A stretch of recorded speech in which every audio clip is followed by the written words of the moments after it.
Monsieur Fayoulou doit s'accaparer la victoire électorale il y a 2018, alors qu'il n'était pas le seul candidat, où ils n'ont pas été cadeaux. Pourquoi Chadari n'a pas-il pas réclamé la victoire? Alors qu'il avait tous les atouts. Il avait tous les atouts. Bakulutu na biso, pesi biso ndakisa moko ya mabe. Que ce soit na politique, il faut que ça les locaux, il faut que se retrouver, il faut que tonga immeuble, il faut que somba motukate, il faut que kende potote, il faut que kabate, il faut que ça les sabatote. Pour ça, il faut ça na politique. C'est très regrettable, c'est misérable. Et ce qui aujourd'hui ekolo mobimba, olobio sakana na bato ya ekolo mobimba, comment na ekolo mobimba bazoba, pe ko sakana na bango, ezali lisumu monene. Ezali lisumu monene. So ezaki na tango ya kala, azali moto ya koluka ye kokanga ye, kotia na place publique, pe moto moko aleka ka bambaka ye libanga ndenge babomaka Saint-Étienne ti tango akokufwa. La politique est ici pour s'enrichir. La politique, c'est un fardeau. Ailleurs, quand on vous nomme ministre, on vous nomme conseiller, on vous nomme gouverneur, mais c'est une charge. Il y a des uns et des autres qui renoncent. Alors, tant que vous avez les pressions, tant que vous avez un kokamba Seni, si vous avez un qui danse avec kokamba Seni, pour une dénonciation, après 4 ans, vous avez dénonciation. Ça, c'est injurier indirectement le peuple congolais. C'est injurier indirectement le peuple congolais. Et n'a pas procureur à se saisir d'office dans la déclaration. Il y a moi dans Mboka Nanga. Bon, élection, il y a une présidentielle pour l'année. Élection, c'est une présidentielle. Ce qui tata mon konzo école à lobby élection. Mais les députés peuvent baser na katit. Les sénateurs peuvent baser na katit. Mais non, kota kaka mon konzo école pour l'année. Mokonzo ekolo ye moko moto akokambaka ekolo te. Pe ku ye moko kaka nde moto asengali koponomo te. Nga na lobaka tango iso te, to sengali kosala démarcation entre la démocratie à la lettre ndenge kondo mobuta bandai koloba na la démocratie à l'africaine. Faut que kosala ka moi bokeseni wana. Kosa mo bokeseni wana mwana mboka nanga aya koyebisa na biso aya kolimbo na biso polele tina ya maluba mayewa na ilakisi nini pa yebisa biso maponomi wana ba kosala pression à publier ndenge sengeli te nani ya ganyaki maponomi soki alobi ke basala ki pression pour publier maponomi ndenge sengela kite elakisi ke mwana mboka Fayoulou moto akanyaki maponomi te bazaki ba mekano ebelete culture ya France culture ya États-Unis culture ya bamboka misusu ya mindele ezali ndenge moko na biso te d'ailleurs po na ngai mwana mboka ngai na souhaitaka te élection après 5 ans nga na senga akutu po na biso na Afrique élection ça yemaka après 10 ans si mais oui eleki bongo régime eleki ndezaki régime bandoki ya baloki mais régime baloki te intérêt na biso ezali intérêt ya Congo. Tolingi maponomi. Tozela au moment opportun. Tata mokonzo ekolo soka lobi. Et tali biso te zai point de vue na comme citoyen. Comme citoyen. Et au moment opportun, ndenge bango bazai ko la pression na régime eleki, ba ko sala epé pression kaka ndenge wana. Il avait réuni tous les moyens possibles. Et toyebi nous sommes en Afrique, précisément au Congo, toyebi ndenge makambo masalimaka. Toyebi ndenge makambo masalimaka. Pour nini mwana mboka et Chadari. D'ailleurs, moi, je suis tango à Sisi Kopono, mon conjoint wa ekolo, na ba député, alors bakibou. Dès ce soir, na poko kaka ya lelo, d'aller, beaucoup na commis déjà mon conjoint ekolo. Bon, moi, on a déjà le coup à mon conjoint ekolo. Pour aller hier réclamer du temps, kaka mon amboka et Martin Fayoulou. Lelo makambo manso, tata ekolo, azali kosala, moi namboka Antoine Félix Tshilombo Tshisekedi. Est-ce qu'il y a des gens Martin Fayoulou aza ko sepela na yango? Tonga me dépôt aza ko lekate. Aza ko critiquer baksu ya tata mokonzo ekolo. Ndenge moko pe na yeso ki aye na ngwendo wana bato pe bakoma ko critiquer. Donc ezali routine moko normal, to trouver yango normal. Bandeko ya Est sont-ils congolais ou pas? Parce que ceux qui ko bongisa maponomi, lelo na yebite bango bako participer na maponomi te. Bango bako pono mokonzi ya mboka te. Bango bakopono ba député te. Maponomi ezali na béchéance présidentielle, législative et que sais-je encore d'autres. Pour animer autant la présidence de la République. Bon, on peut attendre ce qui est OK, glissement. Mais ça les culture na biso te. Eza culture na biso, eza mo médecin na biso papa. Eza mo médecin na biso. Mais si chez nous sommes moni moto comme ministre, ba tie poutre na mutu. Pourquoi pas dire que ouais ba fungoli champagne ba lié lobby akei na ba banque une des banques de la place akei ko s'endetter à Zimbongo, feti à changer le pango bilamba mituka. Il devrait se taire, il devrait avoir honte ya koloba makambo za koloba wana.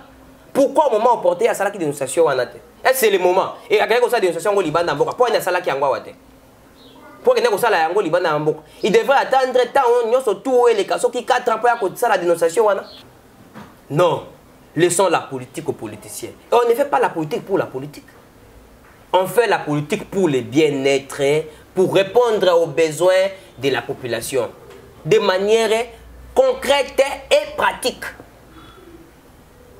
Voilà, on ne fait pas la politique pour la politique. Ce qui va kofanda, ce qui va pousser ma économie, ngai etali ngai te, ngai likambo na ngai ezali te, na yoka kimia e ingeli na monyele ya este, epai wapi bandeko bazali koyoka pasi, bazali kokufa, bazali konyoka matongo midi pe poko ata ngai notre zali kosolola boy. Na este kuna tozana ta ya kolekisa boy ko beta masolo ya politique ne tozali ko beta boy te. Lisusu ya koyamba maître Emmanuel Kasongo pour la première fois en 2023. Mesdames et messieurs, bonjour. Bienvenue dans l'émission Labino Tolo Bela Congo. Oza Mutuasika, Kobo Sanate ko s'abonner, ko partager, pe ko tika commentaire na to pe suggestion na et ko sala biso bien. Mingi to pe saka merci na bato oyo ba soutenaka émission yo. Merci na Die Banza Londolo Nguya. Honorable Mabe Zero na nyonso oza ko sala pona émission oyo ekende liboso. Merci na maman Nana Mbomba, la maman des orphelins depuis Paris. Nagnon so la rapport na émission yo. Merci na Équateur mon père, Mbandara ma mère.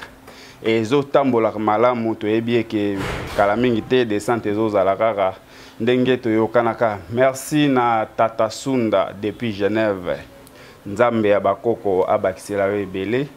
Pona we bakosunga émission oyo. Merci na le patron Ben Mboyo Likela ya Fondation Ben Mboyo. Merci na nyonso sala pour la émission yo ekomaka partout. Mwana mboka maître Emmanuel Kasongo. Bonjour. Bonjour mwana mboka mopanzi sango. Mikolo ebele bato balobi maître Emmanuel alekanaka na émission te mikolo ebele. Ezalaki nini mikolo ebele silence boye? Certainement mikolo ebele to zalaki un peu absent.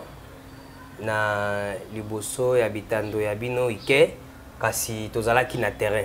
Très bien. Tozalaki na terrain. Moni tosengai kolekisaka tango ebele na ba plateau ya ba télévision to ya ba radio te. Il faut ko kita na terrain kotala ndenge nini population ezali konyokwama, population ezali ko vivre kati na ba difficulté na mikakatano pe koluka ko apporter tant soit peu remède na ba différents problèmes ils a touché les différentes couches sociales na kati ya mboka na biso. Sinon tozali tango iso oyo ko sengele kete toleka na itando ike pona kolobela Congo soki na moi soki na tongo soki na butu to kozwa ba excuse pona yango te. Tozali wana pona mboka, tozali wana pona population et to kotika la serre na bitumba ya biso pote. Tout le monde mboka okende liboso, tout le monde congolais kobika malamu wana ndetina ya bitumba ya biso ya mokolo na mokolo. Voilà, maître Emmanuel aza disponible. Maître Emmanuel alobi soki likambo koloba ezali akoya koloba bayaka koloba bayaka kaka pamba te ozana lokwa koloba te yo kocha makelele eza bien te. Maître Emmanuel yoza muto amayele. Tout le monde qui sorti médiatique ya papa na biso Kadima alobi ba élection en 2023 yo il faut ba politique ba fanda basolola azobenga bango na moi dialogue moko intercongolais ba fanda basolola pambate est ya mboka na biso kimia ezalité avant yango to mona ki tata mokondi na Genève alobi guerre ya est ezolinga ebebisa calendrier électoral. Est-ce que Tokoki Kobengango fuite en avant? Fuite en avance. topé glissement moko eza koya na mikolo koya. Merci beaucoup mwana mboka mopanzi sango. Na zalaka na sengo tango inso na mituna na yo nzambi ozalaka toujours d'actualité. Très bien. Ça c'est un avantage pour vous et il faut qu'on félicite yo pour na makasi wana yo salaka tango inso koyeba mambi maye mazali ko loba mape mazali ko salema pour na ekolo. Merci beaucoup. Pour na motuna na yo ezali fuite te en avance te lokolo zali koloba ezali pe glissement ko lengele glissement lokolo zali koloba te ezali te réalité sur terrain eyebani te este ezali na bitumba este ezali moko ya binama ya nzoto ya Congo. Très bien. Soki ozoki lelo na mosapi nakanisi okoyoka pasi na motema okoyoka na mutu pasi alors que yo ozoki nde na mosapi tala distance wana ya mosapi ya lokolo te kokoma na motema te kokoma na mutu elakisi te soki na moko ya nzoto ezali malamu te nzoto mobimba ekozala pe malamu te. Bandeko ya este sont-ils congolais ou pas? Parce que ceux qui ont sa maponomi, les gens ont évité, bango bako participer na maponomi te. Bango bako pono, mukonzi amboka te, bango bako pono, ba député te. Bongo élection yoko bino botala ka présidentielle pona nini? Élection taka présidentielle te. Ceux qui tata mukonzi wa ekola lobi élection, mais ba député ba zali na katit. Ba sénateur pe ba zali na katit. Bino botala ka mukonzi wa ekola pona nini? Mukonzi wa ekolo ye moko motako kambaka ekolo te. Pego yé moko kaka nde moto asengali koponomo te. Maponomi ezali na béchéance présidentielle, législative et que sais-je encore d'autres. Pour animer autant la présidence de la République. Bon, on peut attendre ce qui est ok, na glissement. Mais ça les culture na biso te. Ezali culture na biso, ezali mo médecin na biso papa. Ezali mo médecin na biso.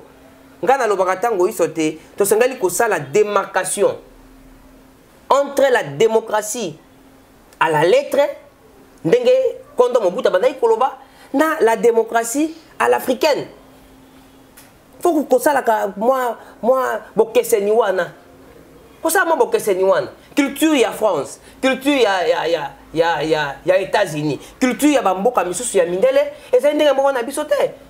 D'ailleurs pour na ngai mo na mboka ngai na souhaitaka te élection après 5 ans. Ngana senga akutu pour na biso na Afrique élection ça yemaka après 10 ans. Pour na nini na tango ya président Joseph Kabila bolobaka te élection qui est après 10 ans. Mais attends tokoloba ndenge biso zaki na esika mokote. Tozaki na esika mokote. Soki ngai na oto za esika mokote. Ngana ko wele l'intérêt na ondenge. Donc yo zo wele l'intérêt na biso. Na ko wele intérêt na biso te. Na lobi intérêt na biso te. Intérêt ya Congo. Intérêt na biso zali intérêt ya Congo. Tolingi maponomi. Tozela au moment opportun. Tata mokonzo ekolo soka lobi. Et tali biso te zali point de vue na comme citoyen. Comme citoyen. Et au moment opportun, ndenge bango pe bazali ko sala pression na régime eleki, ba ko sala pe pression kaka ndenge wana.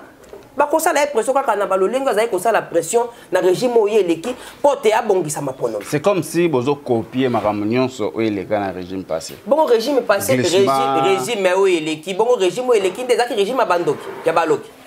Mais régime baloki te.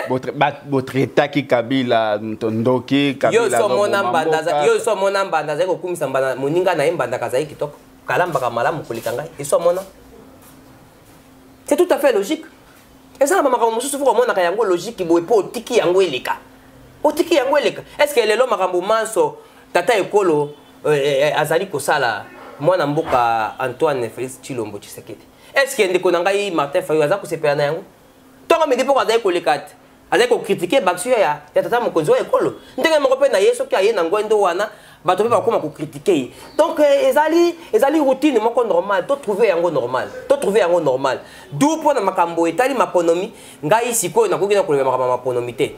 tozela au moment opportun wana ezali point de vue ya tata mokonzi wa ekolo wana ezali point de vue ya mwana mboka kadima soki asengi bapolitisien bafanda ezali na momesano ya mboka na biso bamesana ntango iso liboso ya maponomi kofanda kobongisa makambo po te manso maleka malamu soki bakofanda soki bakopusa maponomi ngai etali ngai te ngai likambo na ngai ezali te nayoka kimia eingeli na monyele ya este epai wapi bandeko bazali koyoka pasi bazali kokufa bazali konyokwama tongo midi pe poko ata ngai no tozali kosolola boye na este kuna toza na ta ya kolekisa boye kobeta masolo ya politique ne tozali kobeta boye te donc ngai makambo élection etali ngai te ngai susi na ngai ezali na mona mboka kotambola donc pona ngai élection na pesa rango pende importance mingi te ngai na pesa importance mingi na mbongwana ya kobikela ya bato pe ya ekolo na biso Congo démocratique likambo mosusu ya pasi oyo etumbi mboka eza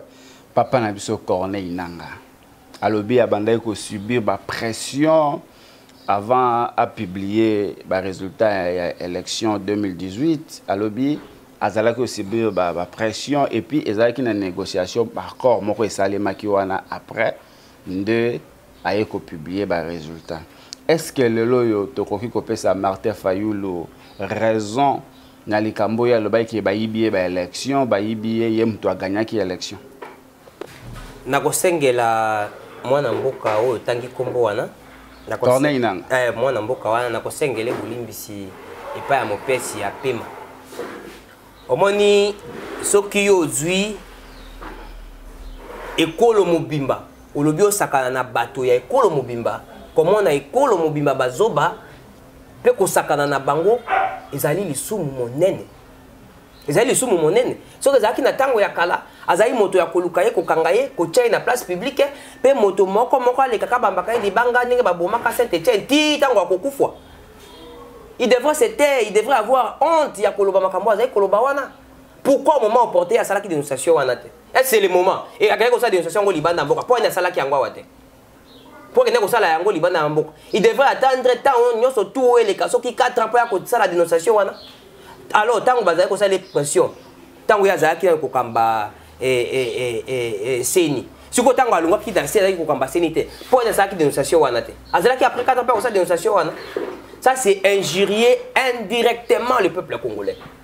C'est injurier indirectement le peuple congolais et n'a qu'au sein na procureur à se saisir d'office na ba déclaration ya mwana mboka nanga mokola kozonga na mboka wa na sengi na procureur a kanga mwana mboka nanga aya koyebisa na biso aya kolingo na biso polele tina ya maluba mayewa na elakisi nini pa yebisa biso maponomi wana bazali kosala pression a publier ndenge esengeli te nani aganyaki maponomi soki alobi ke basalaki pression pour publier maponomi ndenge esengelaki te elakisi te mwana mboka Fayulu moto aganyaki maponomi te bazalaki bamekano ebele te azalaki ye moko te. En plus, pourquoi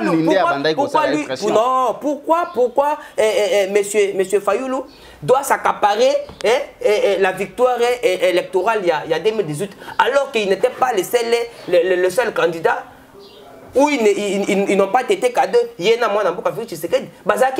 Pourquoi Chadari n'a-t-il pas réclamé la victoire alors qu'il avait tous les atouts? Il avait tous les atouts, il avait réuni tous les moyens possibles. Et Toyebi, nous sommes en Afrique, précisément au Congo, Toyebi ndenge makambo masalemaka. Toyebi ndenge makambo masalemaka. Pour nini mwana mboka Chadari. D'ailleurs, oyokaka mwana mboka tango asisi kopono mokonzi wa ekolo na ba député alobaki boy. Dès ce soir, na poko kaka ya lelo, allez, beaucoup na komi déjà mokonzi wa ekolo. Bon, on a déjà le coup à mon conjoint écolo. Pour aller à réclamer du temps, t'es qu'à mon amboka et Martin Fayulu. Na monité de Kodanga Fayulu. Et ça pour la cohésion, bisa na ote. Motonyo surtout à Sengeli, cause à la caca na politique té. Très bien. C'est ça un peu le mal avec bandeko na biso et puis bakulutu na biso. Ba pesi biso ndaki sa moko ya mabe. Que ce que na politique te ko sala loko moko te ko se retrouver te ko tonga immeuble te ko somba motuka te ko kende poto te ko kabate ko sala sabato te pour ça il faut ça na politique. C'est très regrettable, c'est misérable. La politique est ici ba ko s'enrichir te. La politique, c'est un fardeau.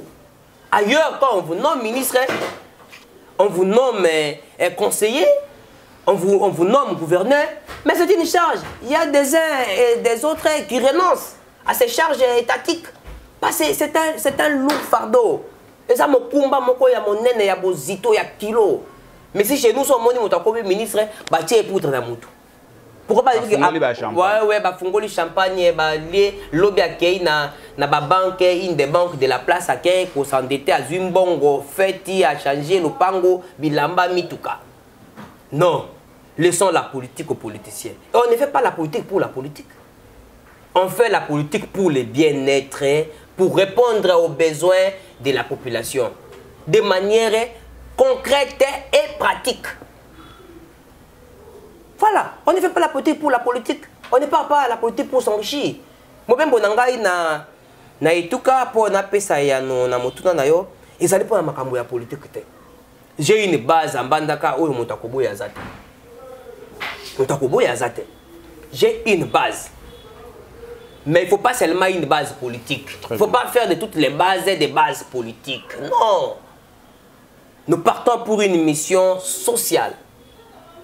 Nous partons pour une mission caritative. Il y a des gens qui souffrent. Mbanda Keza pour souffrir. Je salue mon frère, le président du CESAC, Christian Bossembe. La salutation. Ouais. Salutations spéciales, cher aîné. Moukolomoko Yambinga na bureau. Voilà Christian Bossembe. Christian Bossembe. C'était sur invitation spéciale. Il y a président Christian Bossembe. Il m'a invité chez lui au bureau. C'était un mercredi. À 10 h, on a commis un bureau. Plusieurs menus étaient à l'ordre du jour. Mon jeune frère que j'aime beaucoup, Kassongo. Ceux qui ont l'ali au Lamouki, il faut penser à notre province, à l'Équateur. Je crois que là où il est, à cause de souvenirs, na Malobanaya et Ibisa Kingai. Les Kinangai sont lali et cause chance ya kolamuka. Tant que za kolamuka wana kanisa eloko ya liboso province na biso Équateur. Nini tokoki kosala po na province ya Équateur. Tozali na sima ya ba province nyonso. Bato bazali ko souffrir makasi, il faut kokanisa province. Ta la province ti lelo tawele la polo. Polo. Il y a 2000 polo, francs. Il y a 2000 francs congolais. On t'a dit la chapeau. Pour en faire quoi avec? Peba polo ngeza suka sukuli ka lelo, ta la colle comme monene. C'est pour mesurer la grandeur de la souffrance, de la misère qui traversait nos frères et sœurs de l'Équateur. Et moi, Namboka, Moko Yabiso Bilenge, Chansar Ilumbe, que je salue mon président, Afandi, Alobi, ah, Bonitango Iso, Nabactivité Nangaya Mike Nasala Kaya commerce, Ezaka Batubara Kolela, Papangaya Wakis, Papangaya Wanzal. Papa Ngayawa, il faut pas ça l'anga opération. Papa Ngayawa na kolukata mbongo na sala mbongo. Papa Ngayawa likambo Ngayawa likambo boy. Bon, au lieu na sala ka action de manière dispersée, na canaliser ba action na ngai na nzila. Comme déjà na suka ya émission na biso, liloba na ya suka et ozalani. Liloba na ngai ya suka ezali ko senga na batata, ba mama, bilenge bandeko. Congo ezali mboka na biso. Moto akobongisa Congo azali te longola se biso moko bakolomboka. To longola complexe, to pangusa pinzoli, to longwa na se ya mabele kolela kobaluka, to longwa na goigoi, to telema, to bunda pona ko sauver ekolo ya biso Congo. To sala musala totika kolekisa tango na ba église, totika kolekisa tango na église. Dieu est omnipotent, omniscient et omniprésent. Dieu est partout. Tu peux prier Dieu dans le travail. En travaillant, tu peux prier. Prenons l'exemple du bien-aimé Bakaza Isidore. Azo sala musala, azo samba na kati ya motema. Kosambe les akaka ba bruité. Ça c'est la culture des pharisiens. Ya kusala makela, uso ko ganga nzambe non, ça c'est du formalisme. Et Dieu n'est pas dans tout ça. Dieu est dans du concret. Dieu Atalaka, il sonde le cœur et le rein à l'intérieur. Il ne voit pas l'extérieur, l'apparence extérieure. Tolongwa ki goy goy, tolongwa na ba jeûne prière, tango ya kolala na se na ba etoko pendant 40 jours, 20 jours, 50 jours, 100 jours et les cas et sili totalement to sa mosala to bunda pona ekolo na biso Congo, kimia ezonga bomoto ya Congo, ezonga kulia komela kulata kura mai nzela kilasi pe soins médicaux ezala aki pona peuple congolais ezali sous loko ya ko rêver ya ko lotaka yango na ndoto te to sa mosala bongo nde mboka ekokende liboso ta liloba na ngai ya suka yango wana papa ba mama balandi ya Franc-Commun télévision natondi bino botondi nzambi na moni bokomi ebele pe na senga bino subo s'abonner ebele po te bolanda bosolo esalaka makelela te bosolo eyebani pe bosolo ezali komonono pokoto ebele bosabone na chaîne na bino tozali wana tango iso po na bino pe tokoba kobunda ko se sacrifier tango iso po na bolamu ya biso na bino na lisanga tokolonga lokola Fondation Chansard Ilumbe elobaka na bomoko nde tolongi. Merci beaucoup maître Emmanuel Totondi Obotoni na ndenge répondre na invitation na biso. Merci. Bambote na na kopesa mbote mingi na mwasi moko très brave, très courageuse, alinga musala. Chez lui, c'est la compétence ou rien. Mokonzi ali bosonga da mona na sala naye atuna ke kolo ya motote. Ya talaka des compétences. C'est madame la du Prosec Patience Mwanza Moufonkol. Ya azali directeur provincial ya Sekopé, donc commis Sekopé Lukunga. Très bien. Voilà, Diprocop. Yende azali Mokambia Yambo na Lukunga na pesi mbote bisika zwami na pesi Brice Mouheto secrétaire na Sekopé na pesi mbote Juslin Lydie Koyasiki Magui Kelembalemba Moulosi tous les collègues de service, le chef du personnel Charles Kadima na pesi mbote na pesi mbote na passe Carlos na pesi mbote mingi koleka na mwana mboka Lizo Mobenga Botuli, mwana mboka Dieu Banza Londolonguya, le député élu 2023 et puis na pesi mbote mingi penza lisusu koleka na Yemei. Institution, voilà, mbote mingi na ye comme d'habitude. Na pesi mbote na bato nyonso oyo bazali kobenga ngai tongo midi pourquoi toza komona lisusu na ba chaîne ya télé comme d'habitude te tozongeli. Je crois que na mikolo ezali koya tango iso tokolekaka mpona kopesa bino ba nouvelle ya solo mpona oyo etali ekolo ya biso Congo pe mpo oyo etali mbongwana ya peuple congolais pe kubikela na ye.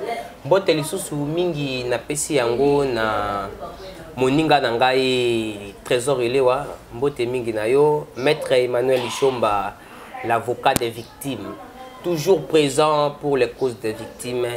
Mbote mingi na yo petit frère propre maître Guillet à beaucoup, Jean-Paul Yongo. Allez, je vous aime tous. Je ne serai pas à mesure ya kotanga ba komo na bino surtout, mais ce qui est important que je vous porte au plus profond de mon cœur et je vais votre bien, je vais mon bonheur et aussi votre bonheur. Mbote mingi na DG Jérémy Maïkante. Très bien. Ouais, ouais, Congo Bez. Ouais, ouais. Voilà, Congo Bez. Mbote mingi DG, mbote mingi na président Christian Bosembe, Guigui Bosembe, la famille. En tout cas, je vous salue. Fructueux mandat na CESAC. Déjà, même pas 3 mois déjà, les actions sont complètes. Déjà. Voilà la jeunesse. La jeunesse des Simbi et Kolo. Les mêmes policiers viennent à Bisso Baké retraite. Balobaka, meeting. Jeunesse, il faut voter les mains. Avenir, on a bino. Voilà. Totelemi, Tolubi Bokende retraite, Tozumbo Kanabiso, Namaboko, Tozako Sa Moussa, pour tout le monde, l'école Nabiso. Merci beaucoup, mesdames et messieurs, chers téléspectateurs. Merci Nabino Pe na confiance Bopé Sabiso. tokomi na suka ya émission na biso olandi biso tina suka kobosa na te ko s'abonner ko partager kotika commentaire na tope suggestion na yo et ko sala biso bien ozana besoin na biso benga numéro eza affiché wana. Merci na Rodrigue Ilema Mto azalaki derrière caméra. Merci na bino nyonso, merci na équipe mobimba ya Franc Commun TV tokutani na Nicole Koya.